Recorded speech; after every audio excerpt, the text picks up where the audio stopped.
जो बातें मैं आपको बता रहा हूं वो बहुत ज्यादा इंपॉर्टेंट है, इतनी इंपॉर्टेंट है कि वो आपके लिए कम से कम आपको 10 सवालों का फायदा देने वाली है। तो मेरी बातें ध्यान से आप सुनिएगा, एक एक शब्द यहां पर काम का रहेगा, ठीक है। सभी साथी क्लास को शेयर वगैरह करते रहिएगा। आपके कोई प्रश्न वगैरह हो अंतिम क्षणों के तो आप इसमें पूछ सकते हैं। आपका पेपर आपके सामने है, ठीक है, आपकी OMR सीट आपके सामने है। अब टाइप ऑफ क्वेश्चंस पे आपको लेके चलता हूं, कितने प्रकार के प्रश्न आपके सामने हो सकते हैं, ठीक। ध्यान से सुनिएगा मेरी बात को। आपके सामने जो सवाल आएंगे, 150 प्रश्न आएंगे, उनको मैंने 3 कैटेगरी में बांटा है। ध्यान से सुनिएगा, समझिएगा, ठीक है। पहली कैटेगरी क्या है? पहली कैटेगरी वो है जहां पर आपको एक उत्तर सही नजर आता है और बाकी के 3 उत्तर गलत नजर आते हैं। तो ये तो बिल्कुल बहुत ही बढ़िया स्थिति है, अपने को तो एक ही सही लेना है उसमें से, ठीक है। अब ऐसे प्रश्नों को आप क्या करना है, उन प्रश्नों के जो क्रमांक संख्या है उस पर सही का ऐसे निशान बना देना है। दूसरी कैटेगरी उन प्रश्नों की रहती है जहां पर आपको लगता है 2 सही और 2 गलत, यानी कंफ्यूजन, कौन सा सही है कौन सा गलत। ऐसे प्रश्नों के ऊपर आपको क्या करना है, इस तरह से गोला बना देना है, एक राउंड ऐसे गोला बना देना है, ठीक है। अब तीसरी जो कैटेगरी है, इसमें आपको लगता है यार इसमें एक तो पक्का गलत है लेकिन 3 जो है वो सही है, ये तीसरी कैटेगरी है, ठीक है। एक गलत नजर आता है, 3 सही नजर आते हैं। इनके ऊपर आपको इस तरह से एक प्रश्नवाचक चिन्ह जो है वो आपको लगा देना है, ठीक है। फिर चौथी कैटेगरी भी है जहां पर आपको लगता है कि भाई या तो चारों ही सही नजर आ रहे हैं या चारों ही गलत नजर आ रहे हैं, ठीक है। इस पर किसी भी तरह का निशान नहीं बनाना, और बनाना चाहे तो आप इस पर डैश या माइनस अपनी तरफ से कोई भी निशान आप बना दीजिएगा। अब आपको करना क्या है बेटा, वो ध्यान से सुन लीजिए। यहां पर सबसे इंपॉर्टेंट चीज आती है आपकी।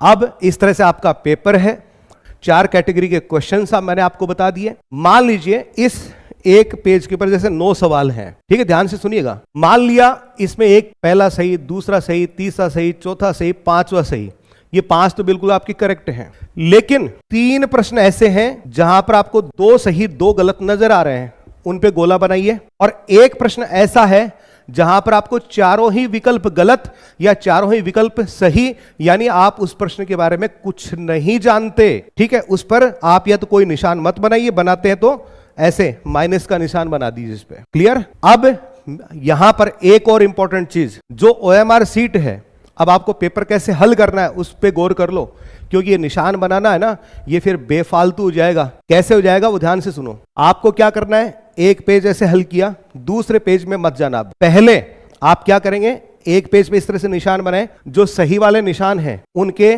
जो आंसर्स हैं OMR शीट में भरिए। क्लियर? 1 2 3 4 5 इस तरह से आपने OMR शीट में भर दिए, ठीक है। अब ये जो राउंड लगाए हैं, इन प्रश्नों को आप छोड़ दीजिए एक बार, इनको हम बाद में देखेंगे ऐसा कह करके, ठीक है। इनको आपको लास्ट में देखना है, सेकंड अटेम्प्ट में देखना है। ये अपना पहला अटेम्प्ट है जहां पर ये जो सही के निशान बनाए हैं उन्हीं के उत्तर आपको OMR शीट में भर देने हैं, क्योंकि ये वो प्रश्न है जिनके आंसर के प्रति आप 100 नहीं 1000% श्योर हैं, ठीक है। इसमें आपको एक सही 3 गलत नजर आ रहे हैं, बिल्कुल आप इसको OMR शीट में भर दीजिए। क्लियर?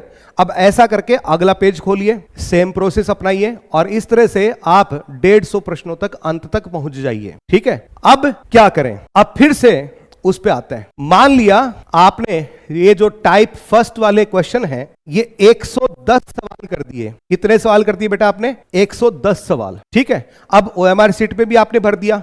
अब आप OMR शीट में काउंट कर सकते हैं कि मैंने कितने प्रश्न किए, 110 किए, ठीक है। क्लियर? 110 सवाल आपने वहां पे कर दिए। अब आप आइए सेकंड अटेम्प्ट में। जिन प्रश्नों के आपने क्या लगाया था, ऐसे गोला लगाया था, उन प्रश्नों पे चलिए, उन पे जहां पर आपको लग रहा था कि 2 सही या 2 गलत हैं, ठीक है। और अब उन प्रश्नों पे विचार कीजिए, थोड़ा सा चिंतन मनन मंथन कीजिए, तो आपको लगेगा कि आप इन प्रश्नों को कर सकते हैं। इनमें से बेटा एक भी प्रश्न नहीं छोड़ना है इस कैटेगरी के, जहां पर आपको लगता है 2 सही या 2 गलत लगता है, उनमें से एक भी प्रश्न आपको छोड़ना नहीं है। क्लियर? मान लिया ऐसे प्रश्नों की संख्या जो है वो कितनी है? 30। कितनी बेटा? 30। 30 प्रश्न ऐसे हैं जहां पर आपको लगता है कि 2 सही और 2 गलत हैं। ठीक है, अब इसमें क्या हो सकता है? ज्यादा से ज्यादा प्रायिकता आपने पढ़ी होगी मैथ्स में, इनके सही होने के चांसेस जो हैं 50-50 हैं। कितने हैं? 50-50% इनके चांसेस हैं सही होने के। मान लीजिए ऐसे 30 सवाल थे, 30 में से 15 आपके सही गए और 15 आपके गलत गए। ऐसे मानो तुम 15 तो क्या गए? सही, और 15 क्या चले गए बेटा? गलत चले गए। अब जो 15 गलत गए हैं उसकी वजह से आपको कितना नुकसान हुआ? उसकी वजह से आपके 5 प्रश्न जो हैं वो माइनस में चले गए। 5 प्रश्न माइनस में चले गए। और ये जो 15 प्रश्न सही हुए, ठीक है, इससे आपके 30 नंबर गेन भी हुए कि नहीं हुए? अब ये -5 जो है इसमें से 15 में से घटा दीजिए तो आपको कितने प्रश्नों का फायदा हो गया? कुल मिलाकर के आपको ये पूरी जो गणित निकाली इसमें से 10 प्लस हो गए आपके, है ना? 10 नंबर, 10 क्वेश्चन आपके करेक्ट हो गए।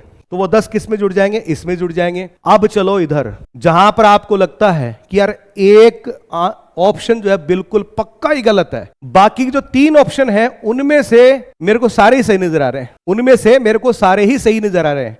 अब ये है तीसरा अटेम्प्ट, जो कि किसकी तरह से है? देखो क्या दिख रहा है आपको, बताना कमेंट में।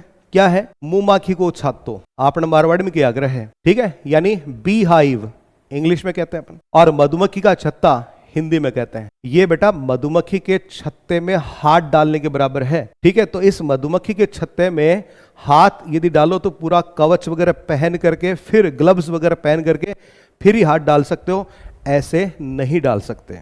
ठीक है, अब इसमें हाथ डालना है कि नहीं डालना, ये डिपेंड करता है आपके इस स्कोर पे। आपने 110 यहां किए और 10 नंबर आप यहां, 10 क्वेश्चन आप यहां से और ले आए। ठीक है, काट पीट करके बता रहा हूं, हालांकि मैंने इसकी 50-50 चांसेस बताए, लेकिन यहां पर 30 में से 15 सही 15 गलत मैंने आपको बताए हैं, लेकिन इसमें से आपके 20 सही होंगे, मैं बता रहा हूं आपको 20 सही होंगे, 10 गलत जाएंगे। यहां पर आप 10 प्रश्न ही बचा करके नहीं लाओगे, इससे ज्यादा बचा करके लाओगे। ठीक है, आप 15 प्रश्न पूरे कंफर्म आप बचा करके लेके आओगे, इसमें से काट पीट करके। अब ये वाला जो है ना, ये वाला पोर्शन, इसमें बहुत सोच समझ करके, कई बार देखिए क्या होता है, साइकोलॉजी में एक इनसाइट थ्योरी आपने पढ़ी होगी, उसी इनसाइट थ्योरी को हम एक और नाम देते हैं आहा मोमेंट। आहा मोमेंट क्या होता है?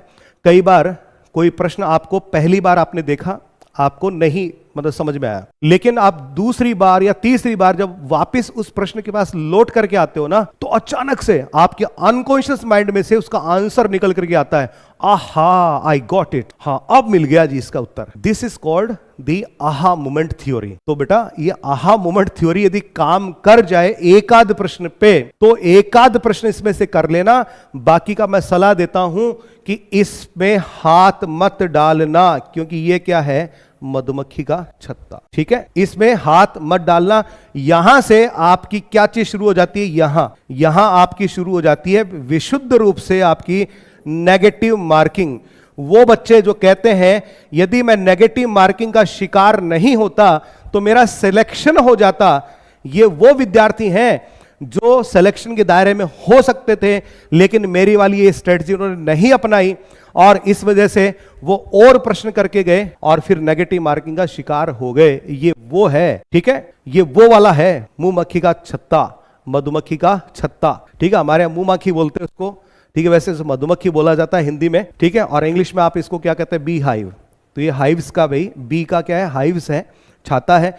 इसमें हाथ सोच समझ कर डालना चाहिए। कोई आहा मोमेंट में एक आध प्रश्न का उत्तर मिल जाए तो उसको कर लेना, अदरवाइज इसमें बाकी का ज्यादा प्रयास मत करना। फिर चौथे वो प्रश्न है जहां पर या तो आपको चारों ही विकल्प गलत नजर आ रहे हैं या चारों ही क्या नजर आ रहे हैं? सही। तो एक कौन सा करें? ये तो और भी विचित्र स्थिति है, इसलिए ये एडवाइजेबल नहीं है। इसमें भी आपको हाथ नहीं डालना है। ये मधुमक्खी का छत्ता नहीं है, ये उससे भी बड़ा, जिसको आपके क्या बोलते हो? ततैया बोलते हो, हमारे टाटिया बोलते हैं। ठीक है, ये उसकी तरह से ये काट खाएगा। ये आपकी जो मेहनत है, ठीक है, आपने इतने महीने जो मेहनत करी है, कई महीनों से आप दिन रात सोए नहीं है, ठीक है, आपने दिन रात एक करके रखा है, उस मेहनत को एक खराब कर सकते हैं। इसलिए इस तरह के प्रश्नों को भी आपको नहीं करना है। ठीक है, अब आप इधर से आइए, इनमें से एक आध प्रश्न आप और ले आएंगे, ठीक है। अब जिस बच्चे की तैयारी अच्छी है वो 110 नहीं, यहां पर 120 करेगा, ठीक है। तो उसके यहां से 10 नंबर और बचा, 10 क्वेश्चन अपने कम से कम और बचा लिए, क्लियर। और कुछ ज्यादा होशियार है तो 130 तक लगा देगा। तो इस तरह से आप क्या कर सकते हैं, यहां 120 से 130 35 प्रश्नों तक पहुंच सकते हैं। ये जो मैंने 110 का स्कोर लिया है ना, यदि किसी विद्यार्थी की अच्छी तैयारी है तो 120, कोई 125, ठीक है, ये फर्स्ट अटेम्प्ट में पहुंच जाएगा, है ना। तो उसमें 10-10 क्वेश्चन आप एक्स्ट्रा जोड़ते जाइए। ये है मेरा आपको आकलन जो मैंने आपको अभी बताया है। तो इस तरह से बेटा आप जब प्रश्न हल करने बैठे तो इसी तरह से आप इसको हल कीजिएगा। तो इस पे आप ध्यान दीजिएगा। और जिन बच्चों ने अभी तक कोर्सेज वगैरह नहीं खरीदे हैं, क्योंकि जो ऑफर चल रहा है अभी एंड होने वाला है, ठीक है। अगले साल फिर से फर्स्ट ग्रेड की एग्जाम भी होगी, सेकंड की होगी और थर्ड का भी दिसंबर में है ही आपका। तो जिनको कोर्सेज खरीदना है वो तुरंत से खरीद लीजिएगा, ठीक है। ये लगभग आपकी 15 तारीख तक ही ऑफर रहेगा।